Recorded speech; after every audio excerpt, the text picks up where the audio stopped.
Cristiano Ronaldo hamda Leo Messi yaqin orada birga to'p surishlari mumkin. Qanday deysizmi? Hozir ko'rib chiqamiz.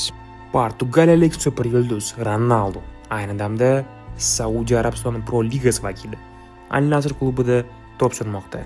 Uning u yerdagi rekord darajadagi shartnomasi tugamoqda. Hali uzaytirish haqida kelishuv bo'lmagan va Inter Miami klubi shu fursatdan foydalanib olmoqchi. Al Nassr hujumchisi Cristiano Ronaldoni 2025-yildagi klublar o'rtasidagi jahon chempionati uchun sotib olish imkoniyatini ko'rib chiqmoqda.